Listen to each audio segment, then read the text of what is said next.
عزوز سلامتانا تقبلوا نايز يوتيوب شانل تعزبتي كم يتصنحوا نزق وان زدلهم زيناتات حيزلكم قريبا له نمكتالكم بخبر عدم كبرى سمعتي بركت زبلوا وانا حبريتاتات نابيتو مستصعنوا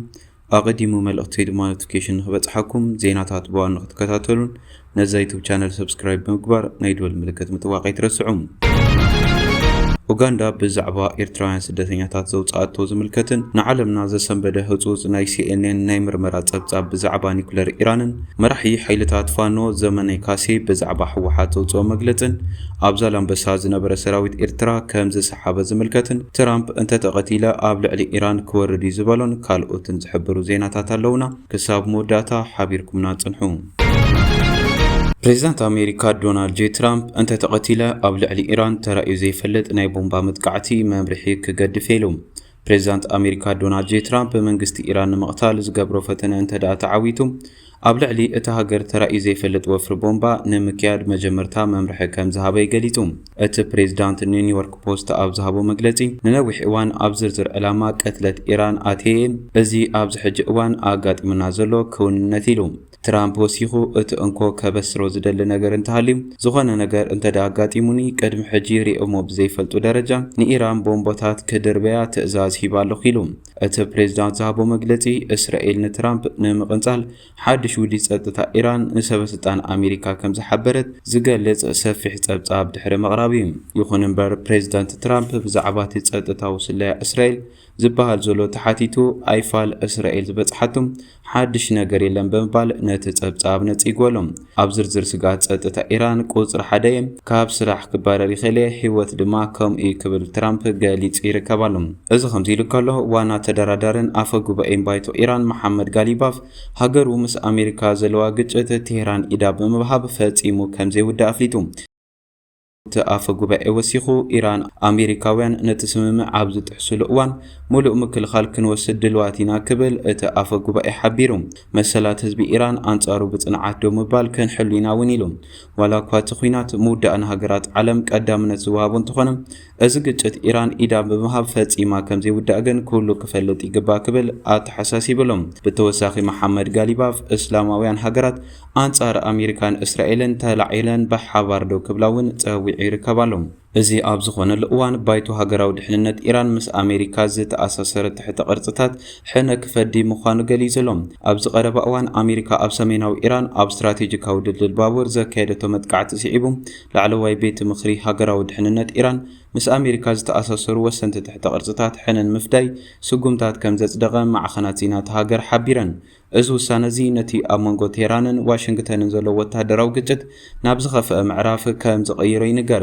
بمسرت وقعو منجتات إيران تهران أبلع للألاونت تحت قرصي نزفتصم زخونه يكون متقعتي بقدتان حالا ملاش كمتهبات انقالم لعلوت وتادراو مكنت دما مس أمريكا تأساسر زخونه يكون نبرت ابت زوبا اكل نيت علامه كون كم زخل افراري حمالهم نتو وتري زغاده متقعت أمريكا ني إيران مسباو مسمرات نقدي زراخب اگداس تحت قرص مغعزيا كم زعنوي تغليصم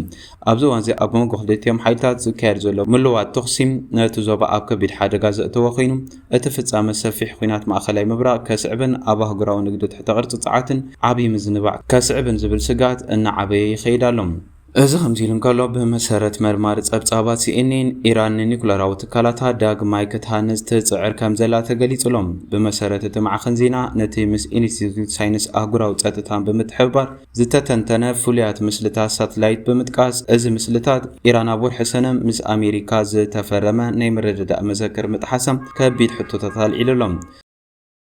እዚ ሕቶዚ ፕሬዝዳንት ዶናልድ ትራምፕ ኣብ መጀመርታ ናይ ዝሶምንዚ ስምምዕ ክቋረጽ ቅድሚ ምምልካቱ እንተላዒሉ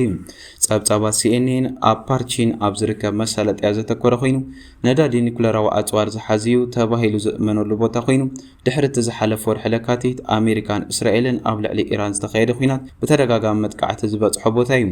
ኣብ ወርሒ ሰነን ሓምለን ዝተሰኣሉ ሓደሽቲ ምስልታት ዘርአየት ሪፖርተር CNN ኬቲ ፖልግላስ ኢራን ነቲ መሳለጥያ ንምጽጋን ዳግማይ ንምህናጽን ጉምታት ወስድ ከም ዘላ ጸብጺባላ እቶም ምስልታት ኣብ መጀመርታ ልዕሊ እቲ መጥቃዕቲ ዝተፈጸመ ቀዳዳት ጊዜያዊ መሸፈኒታት ዘርኢ ኮይኑ ድሕሪ ሰሙናት ድማ እቲ ስምምዕ ገና ኣብ ግብሪ ኣብ ዝነበረሉ እዋን እቶም መሸፈኒታት ተኣልዮም ብሽቦ ተተኪዮም ኣለዉ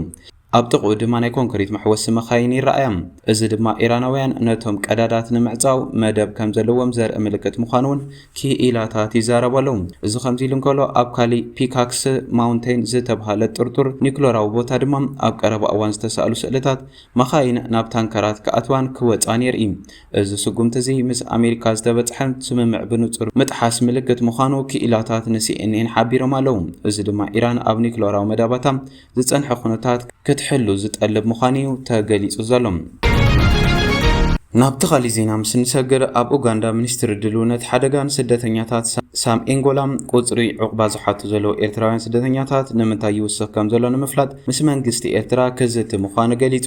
እዚ ስጉምቲ እዚ ኡጋንዳ ንሙሉእ ዓመት ኣቋሪጻቶ ዝጸንሐት ምቕባል ስደተኛታት ዳግማይ ድሕሪ ምጅማራ እቲ ቁጽሪ ስደተኛታት ካብ 56,299 ናብ ልዕሊ 70,000 ድሕሪ ምዕራጉ ዝሰዓበ እዩ። ብመሰረት መርበብ ሓበሬታ ናይል ፖስት እቲ ሚኒስትር ኣብ ካምፓላ ምስ ሰራሕተኛታት ክፍሊ ስደተኛታት ቤት ጽሕፈት ቀዳማይ ሚኒስትር ኦፒኤም ኣብ ዝገበሮ ኣኼባ ሚኒስትሪ ድልውነት ሓደጋን ስደተኛታት ሳም ኤንጎላ እቲ ካብ ኤርትራ ናብ ኡጋንዳ ዝውሕዝ ዘሎ ቁጽሪ ስደተኛታት ንምንታይ ይውስኽ ከም ዘሎ ንምፍላጥ ምስ መንግስቲ ኤርትራ ክዘራረብ ቃልኣት ኢሉ። እቲ መርበብ ሓበሬታ ከም ዝጸብጸቦም ኤንጎላ ብዛዕባ እቲ ኣብ ኤርትራ ዘሎ ምርጋእን እናወሰኸ ዝኸይድ ዘሎ ቁጽሪ ስደተኛታትን ዘይምጥዓሙ ስግኣት ክገልጽ ከሎ ቁጽሪ ስደተኛታት ኤርትራ ናብ 70,000 ደይቡ ብምህላውን ኤርትራ ኣብዚ እዋን ምርግጋእ ዘለዋ ብምዃኑን ስግኣት ከም ዝሓደረ እዩ ተዛሪቡ። እዚ ቁጽሪ እዚ ካብቲ ኣብ መወዳእታ 2025 ዝነበረ ምዝጉብ ብዝሒ ብልዑል ደረጃ ምውሳኹ ንኡጋንዳ ከቢድ ቁጠባዊ ጾር ፈጢሩላ ከም ዘሎ ዝገልጽ ኮይኑ ኡጋንዳ ካብ ለገስቲ ሃገራት ትረኽቦ ዝነበረት ሓገዝ ምጉዳሉ ሰበስልጣን ክገልጹ ጸኒሖም እዮም። ብተወሳኺ መንግስቲ ኡጋንዳ ኣብ ኤርትራ ኩናት ኣብ ዘየለወሉ ክንዲ ዝወሓዙ ስደተኛታት ዘተሓሳስብ ምዃኑ ብምግላጽ ስክፍትኡ ምስ መንግስቲ ኤርትራ ክዘራረበሉ መደብ ከም ዘለዎ ይዝገልጽ። ናብቲ ካሊእ ዜና ምስ ንሰገረ ኣብ ወንበር ሃገራዊ ምንቅስቓስ ኣምሓራ ፋኖ ኣቶ ዘመነ ካሰ ኣብ መረቓ ሓድሽቲ ተጋደልቲ ፋኖ ኣብ ዞባ ተኽሊ ኣብ ዘስምዖ መደረ ሕወሓት ምስ ሓይልታት ምክልኻል ፌደራል ሓቢሩ ንፋኖ ከየጥቅዕ ዝወሰዶ ውሳነ ነቲ ኣብ ስልጣን ናይ ዘሎ ሰልፊ ብልጽግና ስትራቴጂካዊ ውጥን ከም ዘፈሸሎ ገሊጹ። ኣብ ተመሳሳሊ መደረ ዘመነ ሕወሓት ንፋኖ በመከላኸሊ ኣይንወግኦን ኢላ ዘቕረበቶ መግለጺ ንሽርሒ ብልጽግና ኣቃሊዑ ክብል ገሊጹ።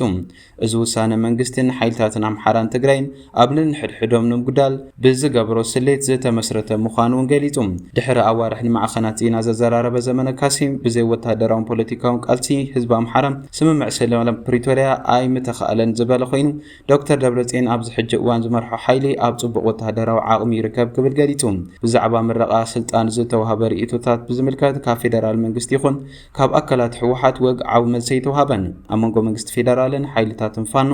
ዝካየድ ዘሎ ግጭት ድማ ሓንሳብ በረድ ሓንሳብ ድማ ሓዊ እናኾነ ኣብ ሳልሳይ ዓመት እዩ ዝርከብ። ናብቲ ካሊእ ዜና ምስ ንሰግር ኣብ ዕርዲ ዛላምበሳ ዓዲ ሓቂ ዝነበሩ ኤርትራውያን ወታደራት ከም ዝተበገሱ ተሰሚዑ። ነበርቲ እቲ ከባቢ ንማዕኸናት ዜና ኣብ ዝሃብዎ ሓበሬታ እቶም ንዓመታት ወጻኢታትን ኣታውን ከምኡውን ንማሕበረሰብ እቲ ከባቢ ክቆጻጸሩ ዝጸንሑ ኣባላት ሰራዊት ኤርትራ ንድሕሪት ተመሊሶም ናብቲ ኣብ ዛላምበሳ ዝርከብ ዓዲ ሓቂ ዝተባሃለ ቀንዲ መንገዲ ኣስፓልት ንቑጣ ብምቕማጥ ናብ መስመር ኤርትራ ከም ዝተጓዓዙ እዮም ሓቢሮም። ብመሰረቱ እቶም ነበርቲ እዞም ወታደራት ብ9 ሓምለ ካብ ለይቲ ጀሚሮም ካብቲ ከባቢ ከም ሰሓቢ ተገሊጹ ዘሎም ነበርቲ እቲ ከባቢ ድሕሪ ናይ ዓመታት ወታደራዊ ገደባት ጸጥታን ሕጂ ዝዓበየ ስምዒት ናጽነት ሰላም ከም ዝስምዖም እዮም ይዛረቡ። ይኹን እምበር እቲ ሰራዊት ተመሊሱ መፈተሺ ነቑጣታት ከም ዘይተክል ምርግጋጽ ከም ዘይከኣልን ሙሉእ ውሕስነት ከም ዘየለን እቲ ሕጂ ዘሎ ተዛማዲ ምርግጋእ ናጽነት ግን ካብቲ ቅድሚ ሕጂ ኣዝዩ ዝሓሸ ምዃኑ ገለ ወሃብቲ ርእይቶ ናይቲ ከባቢ ገሊጾም ኣለዉ። ክሳብ ሕጂ ድማ ብዛዕባ ዝሓድሽ መስርሕ ምምላስ ሰራዊት ኤርትራ ካብ ምምሕዳር ዞባ ትግራይ ይኹን ካብ ምምሕዳር ከባቢ ዝኾነ ወግዓዊ መግለጺ ኣይተዋህበን ዘሎ። እምበር ክስኩብሮም ተዓዘብቲ ነዚ እዋን ዘድልናይ ሓበሬታ ዝመስል ነይሩ። ብኻሊእ ዜና እስካዕ ንራኸብ። ሰላም።